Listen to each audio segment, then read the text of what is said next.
Numbers chapter 30 verse 1 to 16.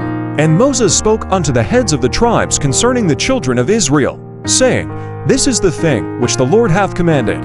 If a man vow a vow unto the Lord, or swear an oath to bind his soul with a bond, he shall not break his word. He shall do according to all that proceedeth out of his mouth. If a woman also vow a vow unto the Lord, and bind herself by a bond, being in her father's house in her youth, and her father hear her vow and her bond, wherewith she hath bound her soul, and her father shall hold his peace with her, then all her vows shall stand, and every bond, wherewith she hath bound her soul shall stand.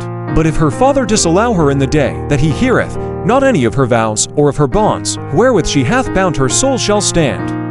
And the Lord shall forgive her, because her father disallowed her. And if she had a husband, when she vowed or uttered aught out of her lips, wherewith she bound her soul, and her husband heard it, and held his peace with her in the day that he heard it, then her vows shall stand, and her bonds wherewith she bound her soul shall stand. But if her husband disallowed her on the day that he heard it, then he shall make her vow which she vowed, and that which she uttered with her lips wherewith she bound her soul, of no effect, and the Lord shall forgive her. But every vow of a widow, and of her that is divorced, wherewith they have bound their souls, shall stand against her. And if she vowed in her husband's house, or bound her soul by a bond with an oath, and her husband heard it, and held his peace with her, and disallowed her not, then all her vows shall stand, and every bond wherewith she bound her soul shall stand. But if her husband hath utterly made them void on the day he heard them, then whatsoever proceeded out of her lips concerning her vows, or concerning the bond of her soul, shall not stand.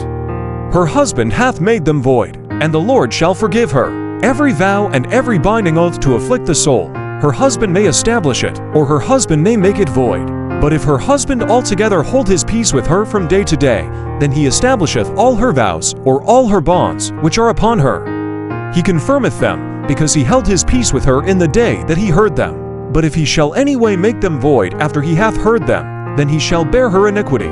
These are the statutes which the Lord commanded Moses, between a man and his wife, and between the father and his daughter, being yet in her youth in her father's house.